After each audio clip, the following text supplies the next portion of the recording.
সুপ্রিয় শিক্ষার্থীবৃন্দ, প্রিয় ছাত্রছাত্রীবৃন্দ, আসসালামু আলাইকুম ওয়া রাহমাতুল্লাহি ওয়া বারাকাতুহু। জানি না তোমরা কেমন আছো, আশা করি তোমরা ভালো আছো। আমি এস.এম. মাহবুবুল ইসলাম, সহযোগী অধ্যাপক, হিসাব বিজ্ঞান বিভাগ, সরকারি বাংলা কলেজ, ঢাকা।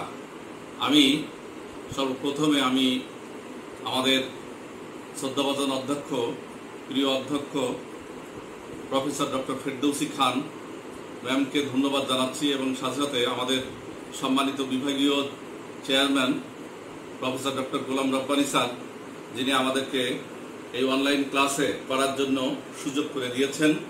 প্রিয় ছাত্রছাত্রীবৃন্দ, তোমরা আশা করি তোমরা ভালো আছো, কিন্তু আমাদের মন মানসিকতা তেমন ভালো না। মাছ যেমন বেঁচে থাকে তার পানির মধ্যে, ঠিক তেমনিভাবে শিক্ষকবৃন্দ যারা রয়েছেন ছাত্রছাত্রীদের মাঝেই তারা বেঁচে থাকে, ছাত্রছাত্রীদের মাঝেই তারা দীর্ঘদিন দীর্ঘজীবী হয়। আশা করি তোমরা ভালো আছো, যে যেখানে আছো ভালো আছো, ভালোভাবে চলাফেরা করছো। কয়েকদিন আমরা আসলে মন খারাপ, কারণ আজকে ভয়াবহ করোনা, সারা পৃথিবীতে প্রায় 1.5 কোটি মানুষ এই করোনায় আক্রান্ত হয়েছে। বাংলাদেশও সেখান থেকে বিচ্ছিন্ন নয়, দূরে নয়। আর যখন এই মহা বিপর্যয়, ঠিক তেমনিভাবে কিছু অসাধু ব্যবসায়ী তারাও কিন্তু তারা বিভিন্ন রকম অন্যায় এবং অত্যাচার করে যাচ্ছে। কারণ আজকে যারা দুর্নীতিবাজ এবং বিভিন্ন রকম খারাপ কাজ করছে তারা সবাই শিক্ষিত। আমি আমার প্রিয় ছাত্রছাত্রীদের উদ্দেশ্যে বলবো, আমরা আসুন নৈতিকতায় আমরা জাগ্রত হই, আমাদের আদর্শ এবং চরিত্রবান রূপে গড়ে তুলি। প্রিয় ছাত্রছাত্রীবৃন্দ, আজকে আমরা হিসাব বিজ্ঞান 3য় বর্ষের যে সমস্ত শিক্ষার্থীরা রয়েছ, বিবিএ অনার্স 3য় বর্ষের শিক্ষার্থীদের আজকে কস্ট অ্যাকাউন্টিং তাদের যে কোর্সটি রয়েছে, এই কোর্সে আমরা আলোচনা করব 2য় অধ্যায়। এই 2য় অধ্যায়টির নাম হলো, এখানে দেখো 2য় অধ্যায়ের নাম হলো, কোর্স হলো কস্ট অ্যাকাউন্টিং। টপিক হলো introduction to cost terms and purposes, বিভিন্ন ধরনের ব্যয় ও তার উদ্দেশ্য। আমি ইতিপূর্বে আরেকটি ক্লাস এই অধ্যায়ের উপরে নিয়েছি।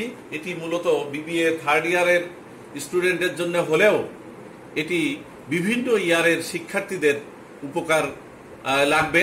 বিশেষ করে মাস্টার্সেও এই কস্ট অ্যাকাউন্টিং এর কোর্স রয়েছে। সিএ, আইসিএম এ সহ প্রফেশনাল যে সমস্ত শিক্ষার্থীরা রয়েছে তাদের উপকৃত হবে।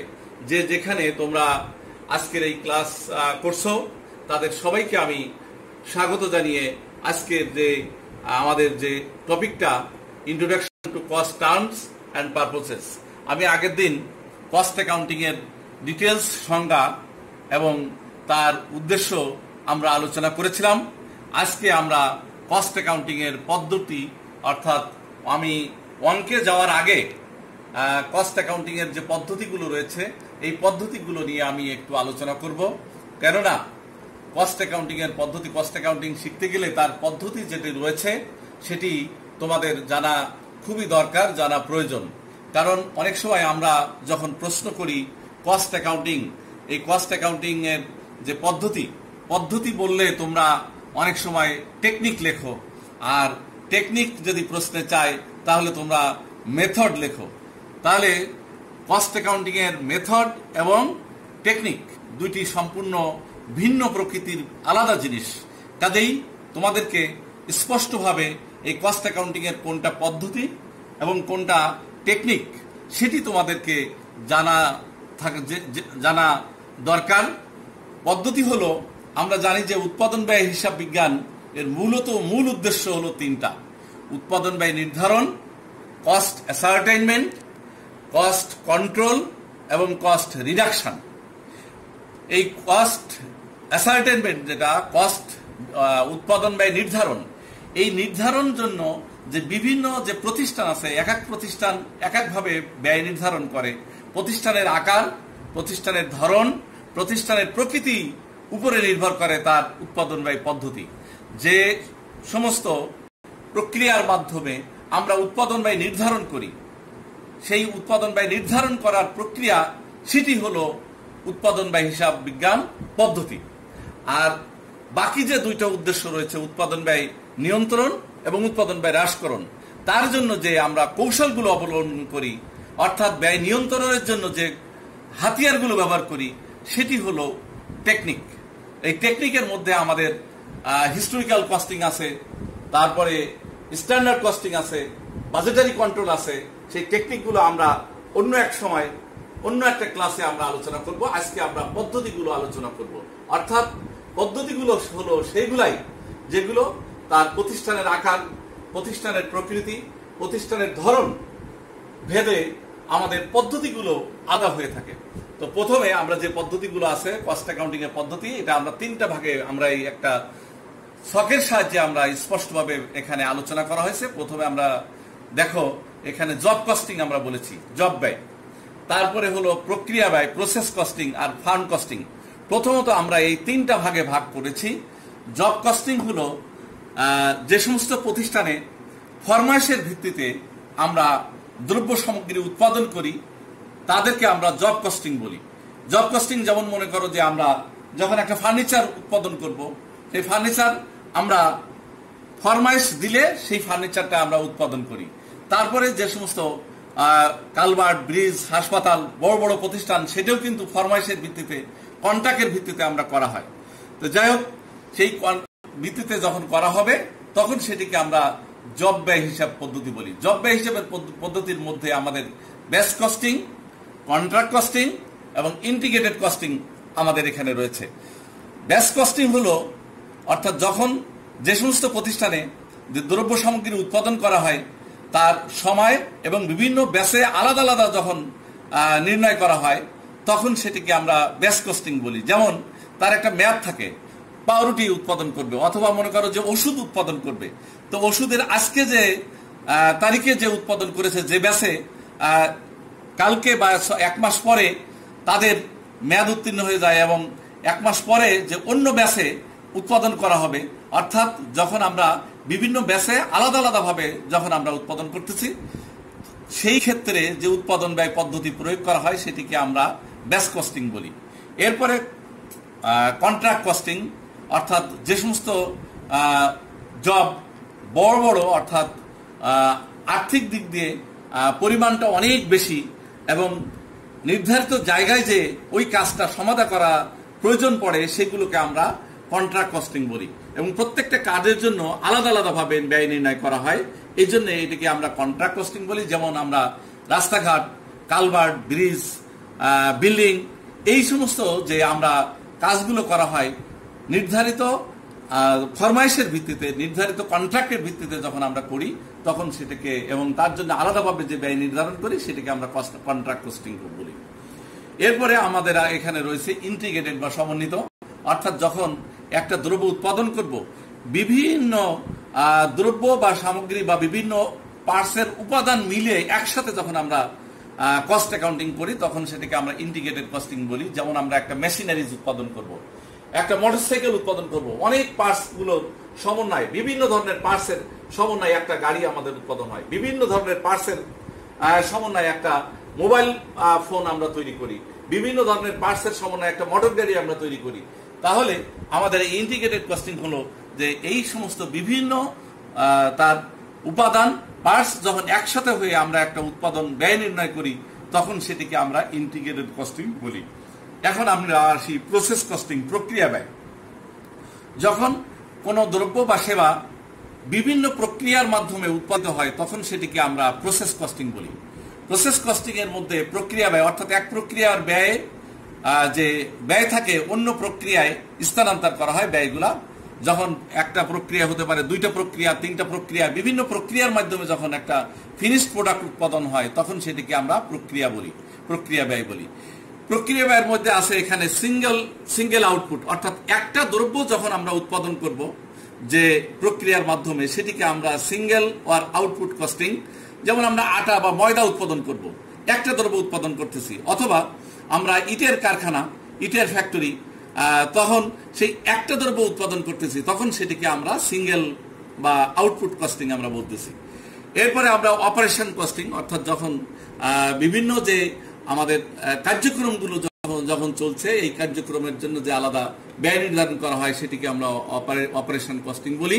এরপরে আমরা আসি অপারেটিং কস্টিং, অর্থাৎ যখন দ্রব্য উৎপাদন না করে যে সমস্ত প্রতিষ্ঠান সেবা প্রদান করে থাকে, সেই সেবা প্রদানের ক্ষেত্রে যে কস্ট অ্যাকাউন্টিং প্রয়োগ করা হয় সেটিকে বলা হয় আমরা অপারেটিং কস্টিং। যেমন আমরা হাসপাতালে তারা রুগী উৎপাদন করে না, রুগীদেরকে সেবা দেওয়া হয়, এবং আরো যে সমস্ত সেবাধর্মী প্রতিষ্ঠান রয়েছে, গাড়ি বা পরিবহন অথবা বিদ্যুৎ, অর্থাৎ যে সমস্ত সেবাধর্মী প্রতিষ্ঠানগুলো রয়েছে তাদের ক্ষেত্রে যে আমরা উৎপাদন ব্যয় নির্ণয় করা হয় সেটিকে আমরা অপারেটিং কস্টিং বলি। তাহলে দেখো সুপ্রিয় শিক্ষার্থীবৃন্দ, আমরা কস্ট অ্যাকাউন্টিং এর আমরা পদ্ধতিগুলো আমরা আলোচনা করলাম। এই কস্ট অ্যাকাউন্টিং এর পদ্ধতি গুলো তোমরা বইতে একটু দেখে নিবে, দেখে ডিটেলস আলোচনা করবে। আমরা বিভিন্ন ক্ষেত্রে এর প্রত্যেকটা আলাদা আলাদা অঙ্ক রয়েছে, যখন আমরা অঙ্ক করব তখন আরো তোমাদের ক্লিয়ার হবে। এখন আমরা এই দ্বিতীয় অধ্যায় ব্যয়ের যে বিভিন্ন ধরনের ব্যয় এবং ব্যয়গুলো যে আমরা সামারি আকারে সুন্দরভাবে লিখবো, সেটি কিন্তু আজকের এই অধ্যায় অর্থাৎ 2 নম্বর চ্যাপ্টারে কস্ট স্টেটমেন্ট বা ব্যয় বিবরণী প্রস্তুত করা, এইটার মূল উদ্দেশ্য। আগের ক্লাসে আমরা একটি বড় অঙ্ক করেছিলাম কিভাবে উৎপাদন ব্যয় নির্ণয় করা হবে। আজকের আমাদের এই প্রশ্নের মধ্যে আমরা এখানে একটা প্রশ্ন লিখেছি। তোমরা প্রথমে খাতায় এই কোশ্চেনটি দরকার হয় ভিডিওটা টেনে তোমরা প্রশ্নটা আগে সুন্দরভাবে লিখবে, প্রশ্নটা আগে বুঝবে, তারপরে তোমরা অঙ্ক করতে বসবে, তাহলে দেখবা যে সুন্দরভাবে বুঝতে পারবে, কোনো অসুবিধা হবে না। আশা করি আগের দিন আমরা যেভাবে বুঝিয়েছিলাম তোমাদের অনেক শিক্ষার্থীরা আমাদের স্বতঃস্ফূর্তভাবে অংশগ্রহণ করেছে এবং তারা সবাই বুঝেছে। আজকেও আমরা এই অঙ্কটা এখানে যে অঙ্কটা আমরা সুন্দর করে তোমাদের আগে বুঝাবো, তারপরে অঙ্কটা কিভাবে আমাদের সেটি করা হয়েছে সেটি প্রথম থেকে শেষ পর্যন্ত আমরা যে করেছি এটা তোমরা নিজেরাই করবে, তখন দেখবা যে তোমরা নিজেরাই আলটিমেটলি বুঝে গেছো। দেখো এখানে প্রশ্নটা হচ্ছে, সুমন ম্যানুফ্যাকচারিং কোম্পানি অর্থাৎ সুমন উৎপাদনকারী একটা প্রতিষ্ঠান সাবমিটস দ্য ফলোয়িং ইনফরমেশন, নিম্নোক্ত ইনফরমেশনগুলো তথ্যগুলো দিচ্ছে 31 মার্চ 2020। এই 2020 সালের 31 মার্চ তারিখে তোমাদেরকে এই তথ্যগুলো, এই যে উৎপাদন সংক্রান্ত এই তথ্যগুলো এখানে দেয়া রয়েছে। আমি এই উৎপাদন সংক্রান্ত তথ্যগুলো আমি এখানে পড়বো, তারপরে এখানে কি করতে বলেছে সেটি আমরা তোমাদেরকে বুঝাবো, তারপরে আমরা অঙ্ক করা শুরু করব। সুপ্রিয় শিক্ষার্থীবৃন্দ, প্রথমে দেখো এই 31 মার্চ অর্থাৎ মার্চ মাসের 2020 সালের মার্চ মাসের 31 তারিখে এই প্রতিষ্ঠানের আর্থিক তথ্যটা দেয়া আছে, অর্থাৎ মার্চ মাসের 31 তারিখে এই তথ্যগুলো শেষ হয়েছে এবং শুরু হয়েছে 1/4/2019 তারিখে, অর্থাৎ 1 বছরের এই তথ্যগুলো এখানে দেয়া রয়েছে। সেলস ফর দ্য ইয়ার, অর্থাৎ একটা বছরের বিক্রয়ের পরিমাণ, আর্থিক টাকার পরিমাণটা আমরা একটু কমিয়ে দিয়ে, কারণ অঙ্ক করার সুবিধার জন্য আমরা এখানে কাজটা করা হয়েছে। সেলস ফর দ্য ইয়ার 35,000 টাকা, 35,000 এটি দেওয়া আছে। এটি কিন্তু কস্ট অ্যাকাউন্টিং এর উপাদান অর্থাৎ কস্ট শিটের উপাদান নয়, এটি কিন্তু ইনকাম অর্থাৎ ইনকাম স্টেটমেন্টের একটি উপাদান। কাজে ইনকাম স্টেটমেন্ট যখন করবা তখন এই সেলস ফর দ্য ইয়ার অর্থাৎ সেলস রেভিনিউ, এটি সেলস রেভিনিউ এটা সেখানে প্রয়োজন হবে।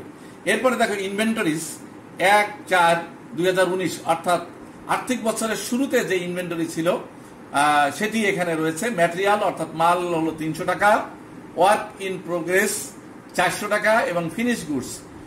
ম্যাটেরিয়াল যেটা ওপেনিং ম্যাটেরিয়াল সেটা আমরা ম্যাটেরিয়াল ইউজড এর মধ্যে চলে যাবে। ওয়ার্ক ইন প্রোগ্রেস যেটা ওয়ার্ক কস্টের যখন আমরা বের করব সেখানে লাগবে, এবং finish goods cost of goods sold যেখানে বের করব সেই জায়গায় লাগবে। তাহলে আমরা যখন উৎপাদন ব্যয় বিবরণী আমরা যেটি আগের দিন আমি ডিটেলস ক্লাস আলোচনা করেছিলাম সেই ফরম্যাটে তোমরা দেখলে এটা 3 জায়গায় যাবে। এরপরে দেখো র মেটেরিয়াল পারচেসড, অর্থাৎ র মেটেরিয়াল ক্রয় করা হয়েছে 11,000 টাকা, এটা র মেটেরিয়াল ইউজড যেটা সেটির মধ্যে এখানে এটা পড়বে। এরপরে আছে ডাইরেক্ট লেবার অর্থাৎ প্রত্যক্ষ শ্রম বা প্রত্যক্ষ মজুরি 6,500 টাকা। চার্জেবল এক্সপেন্স, এটি হলো একটা ডাইরেক্ট এক্সপেন্স 1,000 টাকা। এগুলো এই ডাইরেক্ট এক্সপেন্স এটা প্রাইম কস্টের মধ্যে আমরা যাবে। এরপরে দেখো ইনভেন্টরি 31/3/2020, এই 31/3/2020 এটি হলো ক্লোজিং ইনভেন্টরি। ক্লোজিং ইনভেন্টরি ওই একই তিনটা রয়েছে, একটা হলো ম্যাটেরিয়াল, একটা ওয়ার্ক ইন প্রোগ্রেস, আর একটা হলো ফিনিশ গুডস। তিন জায়গায় যাবে, অর্থাৎ এটা যাবে হলো ম্যাটেরিয়াল ইউজড এর মধ্যে, opening material, closing material, work in progress আবার যাবে তোমার ওয়ার্ক কস্টের মধ্যে, আর finish goods cost of product, যেটা কস্ট অফ গুডস সোল্ড যেটি আমরা লিখছি বের করার সময় এটা ফিনিশ গুডসটা সেখানে প্রয়োজন পড়বে।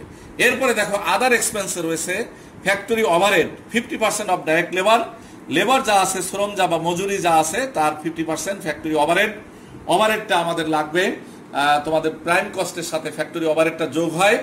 এরপরে দেখো অ্যাডমিনিস্ট্রেটিভ ওভারহেড অর্থাৎ প্রশাসনিক overhead 10% of works cost.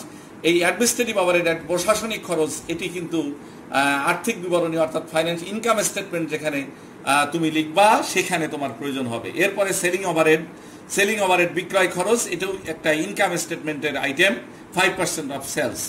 Prepare তোমাকে দুইটা জিনিস এখানে তৈরি করতে বলেছে, একটি হলো কস্ট অফ গুডস সোল্ড বা cost of goods sold statement, আরেকটা হলো ইনকাম স্টেটমেন্ট। এই দুইটা বিষয় এখানে রিকোয়ারমেন্ট রয়েছে, একটা হলো cost of goods sold statement অর্থাৎ কস্ট অফ গুডস সোল্ড বিবরণী, আরেকটা হলো ইনকাম স্টেটমেন্ট আয় বিবরণী।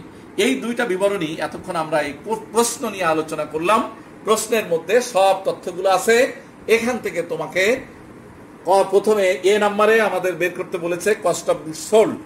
এই কস্ট অফ গুডস সোল্ড প্রথমে এখানে দেখো আমরা Suman manufacturing company statement of cost of goods sold, ওই যে এ নাম্বারে যে আইটেমটা, যে উপাদানটা আমাদের বের করতে বললো statement of cost of goods sold, সেই উপাদানটাই আমরা এখানে লিখলাম statement of cost of goods sold for the year ended 31 December 2020 সালের 31 ডিসেম্বর তারিখে। এই মার্চ দেখো for the year ended 31 March এটা 2020 মার্চ মাসের 2020 সালের মার্চ মাসে এটা ইন্ডেড, সেটা আমাদের এখানে বলা আছে। এখানে ফরম্যাট আমরা 2টা টাকার ঘর করেছি, তোমাদের সুবিধা অনুযায়ী 3টা টাকার ঘরও তুমি করতে পারতে। অ্যাকাউন্ট টাইটেলস এখানে রয়েছে, আর এখানে এটা একটা বিবরণী। এই বিবরণীর মধ্যে আমরা প্রথমে আমাদের ম্যাটেরিয়াল কতটুকু ইউজ হয়েছে, আমাদের এই উৎপাদন ব্যয় বিবরণী করার জন্য ম্যাটেরিয়াল কতটুকু লেগেছে সেইটা প্রথমে আমাকে বের করতে হবে। ম্যাটেরিয়াল ইউজড, র মেটেরিয়াল কনজিউমড কতটুকু, র মেটেরিয়াল ইউজড বা কনজিউম তোমাদেরকে বের করার জন্য আমরা আগেও বলেছি opening stock of raw materials. এই যে প্রথমে opening stock of raw materials, এই যে 300 টাকা এই ম্যাটেরিয়াল ওপেনিং যেটা ছিল 1/4/2019 ওপেনিং ম্যাটেরিয়াল 300 টাকা। এই 300 টাকা কিন্তু আমরা এখানে opening stock of material, opening stock of raw materials, এই 300 টাকা আমরা লিখলাম। এরপরে এটা করতে হবে আমাদের পারচেস অফ মেটেরিয়ালস। এখানে দেখো পারচেস অফ, এই যে র মেটেরিয়াল পারচেস 11,000 টাকা। তাহলে এই প্রশ্নের মধ্যে এই 11,000 টাকা আমরা এখানে add purchase of raw materials আমরা 11,000 টাকা লিখলাম। 11,000 আর 300 যোগ করলে আসে হলো 11,300 টাকা। লেস করলাম less closing stock of raw materials. এই ক্লোজিং স্টক যেখানে দেখো ইনভেন্টরি 31/3/2020 অর্থাৎ মার্চ মাসের 31 তারিখে এই যে ক্লোজিং ম্যাটেরিয়াল 400 টাকা আছে, এই 400 টাকা এখানে চলে আসলো। ক্লোজিং স্টক অফ ম্যাটেরিয়াল 400 টাকা। 11,300 থেকে 400 টাকা মাইনাস করলে বের হলো 10,900 টাকা। এই 10,900 টাকা এটা কি বের হলো? এটা একটা আমাদের মৌলিক উপাদান, সেটা হলো র মেটেরিয়াল ইউজড, অর্থাৎ ব্যবহৃত র মেটেরিয়াল, অর্থাৎ এই দ্রব্যটা উৎপাদন করার জন্য কতটুকু মাল ব্যবহার করা হয়েছে বা কনজিউমড হয়েছে, সেই বিষয়টা আমরা প্রথমে বের করলাম 10,900 টাকা। এর সাথে অ্যাড ডাইরেক্ট লেবার। এই যে এখানে ডাইরেক্ট লেবার, আমরা এখানে ডাইরেক্ট লেবার 6,500 টাকা প্রশ্নের মধ্যে ছিল। এই 6,500 টাকা আমরা এখানে লিখলাম অ্যাড ডাইরেক্ট লেবার, দেখো 6,500 টাকা। এর সাথে অ্যাড ডাইরেক্ট এক্সপেন্স, যেটাকে চার্জেবল এক্সপেন্স আমরা বলি। এই এখানে দেখো চার্জেবল এক্সপেন্স আমি প্রশ্নের মধ্যে বলেছিলাম 1,000 টাকা। এই তিনটা আমরা যোগ করলাম। এটা খেয়াল রাখবো সবসময়, direct material, direct labour, direct expense, এই তিনটা খরচের যোগ করলে প্রাইম কস্ট বের হয় বা মুখ্য ব্যয় বের হয়। অর্থাৎ মৌলিক যে ব্যয়টা আছে, মুখ্য প্রধান যে ব্যয়টা আছে, সেই ব্যয়টার পরিমাণ হলো এই তিনটা কস্ট যোগ করলাম 18,400 টাকা। অর্থাৎ direct material, direct labour, direct expense, এই তিনটা খরচ যোগ করলে প্রাইম কস্ট বা মুখ্য ব্যয় বের হয়। এই জন্য আমরা এটা ক্যাপিটাল লেটারে মুখ্য ব্যয় আমরা লিখলাম prime cost, PRIME COST। Prime cost বের হলো 18,400 টাকা। কিভাবে বের হলো? 10,900, 6,500 এবং 1,000 টাকা।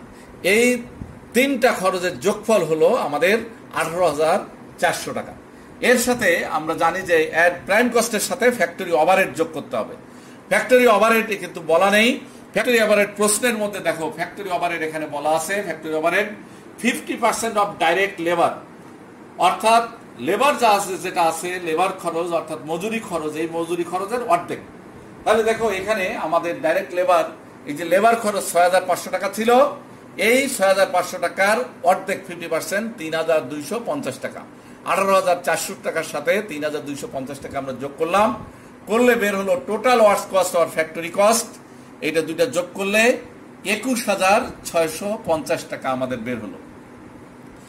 এটা হলো total works cost or factory cost. এর সাথে add work in progress opening.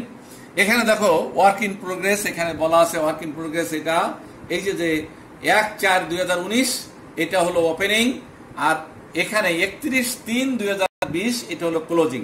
তাহলে ওয়ার্ক ইন প্রোগ্রেস ওপেনিং আছে 400, ওয়ার্ক ইন প্রোগ্রেস ক্লোজিং আছে হলো 600 টাকা।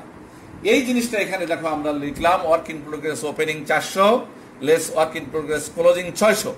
400 থেকে 600 বাদ দিলে তাহলে 200 টাকা নেগেটিভ আসলো, অর্থাৎ 21,650 থেকে 200 টাকা আমরা মাইনাস করলাম। মাইনাস করলে থাকলো হলো 21,450 টাকা। এটা হলো কস্ট অফ প্রোডাকশন আর works cost, net works cost যেটা আছে সেটা বের হলো 21,420 টাকা। এর সাথে অ্যাড ওপেনিং 21,450 টাকা, দুঃখিত 21,450 টাকা। এটা আমরা এই যে 50 এখানে মাইনাস করলে 21,450 টাকা। এর সাথে add opening finish goods. Opening finish goods যেটি এখানে দেওয়া আছে, দেখো ফিনিশ গুডস 800 টাকা ওপেনিং, আর এই যে ফিনিশ গুডস ক্লোজিং আছে 700 টাকা।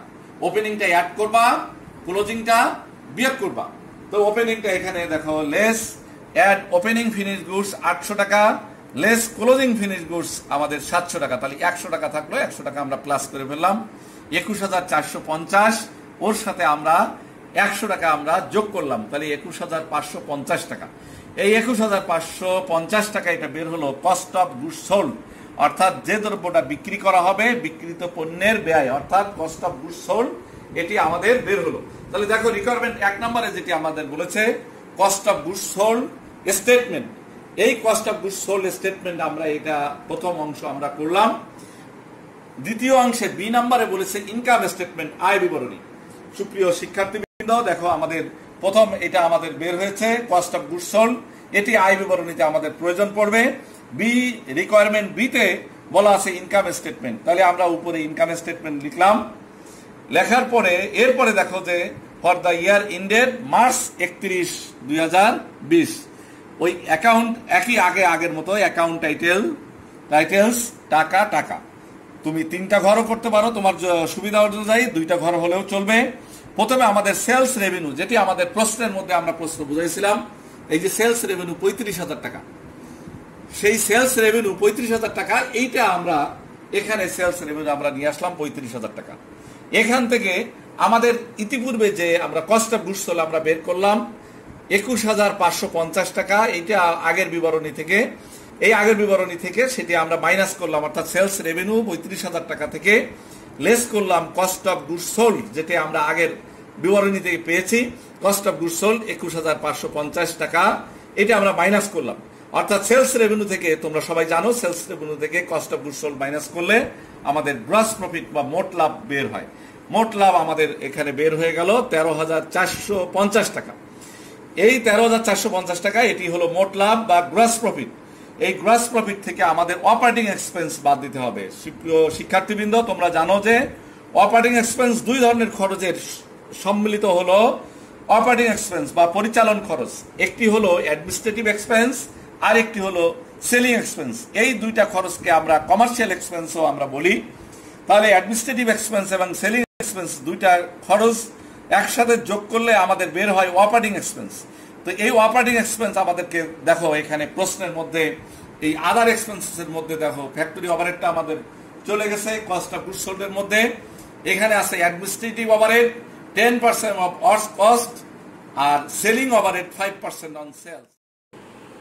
প্রিয় শিক্ষার্থীবৃন্দ, তাহলে দেখো যে administrative expense 10% of works cost এবং সেলিং এক্সপেন্স 5% অন সেলস, এই দুইটা মিলে ৩,৮৯৫ টাকা আসে।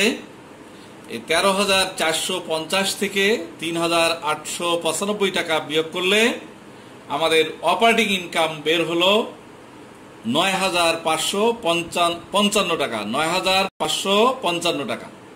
যেহেতু এখানে আদার ইনকাম বা আদার এক্সপেন্স নেই, এই কারণে এই অপারেটিং ইনকামকে আমরা নেট ইনকাম হিসেবে ধরে নিলাম। যদি অপারেটিং ইনকামের মধ্যে যেমন আমরা rent income, interest on investment, এই সমস্ত ইনকাম যদি নন অপারেটিং ইনকাম যদি আসতো, এখানে থাকতো, তাহলে এখানে আমরা অ্যাড করতাম, এবং নন অপারেটিং এক্সপেন্স যদি থাকতো সেটা আমরা মাইনাস করতাম। মাইনাস করে আমাদের নেট ইনকাম আমাদের এখানে বের হতো। যেহেতু এখানে নেই, কাজেই আমরা যে অপারেটিং ইনকাম যেটা বের হলো সেটি হচ্ছে আমাদের নেট ইনকাম। প্রিয় শিক্ষার্থীবৃন্দ, আমাদের দুইটা রিকোয়ারমেন্ট ছিল, একটি হলো cost of goods sold statement, আরেকটা হলো ইনকাম স্টেটমেন্ট। প্রথমে আমরা যেটি করলাম সেটি হলো cost of goods sold statement. এটা আমাদের বের হয়েছে ২১,৫৫৫ টাকা, এবং বি নাম্বারে ২১,৫৫০ টাকা, এটি হলো কস্ট অফ গুডস সোল্ড। আর সেখানে বি নাম্বারে যেটি আমাদের চেয়েছিল ইনকাম স্টেটমেন্ট, এই ইনকাম স্টেটমেন্টে নেট ইনকাম বা অপারেটিং ইনকাম বের হয়েছে ৯,৫৫৫ টাকা। তাহলে দেখো এই দুইটা রিকোয়ারমেন্ট ছিল, এই দুইটা আমরা করলাম। তাহলে তোমরা কি করবে, তোমরা এই প্রশ্নটা এক নজরে তোমরা প্রথমেই প্রশ্নটা খাতায় উঠাবে, উঠানোর পরে তারপরে আমাদের এই অঙ্কটা আবার শুরু করবে, এবং বিশেষ করে উদাহরণে তোমাদের বইতে পাঠ্যপুস্তকে উদাহরণে যে সমস্ত অঙ্কগুলো আছে বাসায় বসে সেইগুলো তোমরা ভালোভাবে দেখবে, রপ্ত করবে, এবং তারপর উদাহরণের অঙ্কগুলা তোমরা করবে। বিশেষ করে এই কস্ট শীট যেটি আছে, কস্ট স্টেটমেন্ট যেটা রয়েছে, ফরম্যাট যেটা রয়েছে, এই ফরম্যাটটা ভালো করে মুখস্থ করবে, ফরম্যাটটা ভালো করে পড়বে, বুঝে পড়বে, তাহলে সব ধরনের অঙ্ক তোমরা করতে পারবে। তো আমি আবারও একটু সামারাইজ করতেছি। প্রথমে আমরা আলোচনা করেছি উৎপাদন ব্যয় হিসাব বিজ্ঞান পদ্ধতি। কাজেই আশা করি আমার শিক্ষার্থীবৃন্দ, তোমরা উৎপাদন ব্যয় পদ্ধতি যদি পরীক্ষায় আসে সেটি কখনো টেকনিক গুলো লিখবে না, কারণ টেকনিক হলো ব্যয় নিয়ন্ত্রণ এবং ব্যয় হ্রাসকরণের একটি কৌশল বা হাতিয়ার। আর উৎপাদন ব্যয় পদ্ধতি হলো ব্যয় কিভাবে নির্ণয় করা হবে, অর্থাৎ টোটাল ব্যয় কত হবে এবং বিভিন্ন ধরনের ব্যয়ের উপাদান ব্যয় কত হবে, এবং কস্ট অফ গুডস সোল্ড কত হবে, একক প্রতি ব্যয় কত হবে, বিভিন্ন ক্ষেত্রে যে আমরা পদ্ধতিগুলো বা প্রক্রিয়াগুলো অবলম্বন করি সেটিকে বলা হয় উৎপাদন ব্যয় হিসাব বিজ্ঞান পদ্ধতি। যে পদ্ধতিগুলো আমরা একটু আগে প্রথমে আমরা আলোচনা করে নিয়েছি, অর্থাৎ job costing, base costing, contract costing, integrated costing, single or output costing, operating costing, operation costing এবং অপারেটিং কস্টিং, এইগুলো আমরা উৎপাদন ব্যয় হিসাব বিজ্ঞান পদ্ধতি আমরা আলোচনা করেছি। তাহলে আমরা এখানে উৎপাদন ব্যয় বিবরণী আমাদের দেখালাম, যেটি উৎপাদন বিবরণীর মূল উদ্দেশ্য ছিল কস্ট অফ গুডস সোল্ড বের করা। আরেকটি ছিল ইনকাম স্টেটমেন্ট, যেটি অপারেটিং ইনকাম আর নেট ইনকাম বের করা। প্রিয় শিক্ষার্থীবৃন্দ, আমরা আমাদের ক্লাসের শেষের দিকে আমরা চলে এসেছি। আমি আবারও আমার শিক্ষার্থীবৃন্দ তোমাদের দৃষ্টি আকর্ষণ করছি, তোমরা বাসায় থাকবে, কোনো অবস্থায় তোমরা বাইরে অহেতুক ঘোরাফেরা করবে না, তোমরা বাসায় বসে পড়ালেখা করবে, মন ভালো রাখবে, কারণ শরীর এবং মন একটা আরেকটার সাথে আঙ্গাঙ্গিভাবে জড়িত, ওতপ্রোতভাবে জড়িত। তোমরা ভালোভাবে বাসাতে থাকবে, বাবা মার কথা শুনে সেই অনুযায়ী তোমরা চলবে, আর মানুষের সাথে সুন্দর ব্যবহার করবে, সুন্দর আচরণ করবে, এবং নৈতিক দিক দিয়ে তোমরা অত্যন্ত শক্তিশালী থাকবে, এটি আমি প্রত্যাশা করি। তোমরা আমাদের জন্য দোয়া করবে, আমরাও তোমাদের জন্য দোয়া করব। ছাত্র এবং শিক্ষক সম্পর্কটি একটি অন্যরকম মধুর সম্পর্ক। ছাত্র সারা জীবনের জন্য ছাত্র থাকে, এবং শিক্ষক সারা জীবনের জন্য শিক্ষক থাকে। তোমাদের শুভকামনা আমরা সব সময় করি, তোমরা আমাদের জন্য দোয়া করবে যাতে অতি দ্রুত আমরা এই করোনা পরিস্থিতি, এই মহামারী বিপর্যয় থেকে আমরা মহান আল্লাহ তাআলা যাতে আমাদেরকে রক্ষা করেন এবং সবসময় আমাদের জন্য দোয়া করবে। আমরাও তোমাদের জন্য সবসময় দোয়া করি। তোমরা যে যেখানে থাকো সুস্থ থাকো, সুন্দর থাকো। খোদা হাফেজ।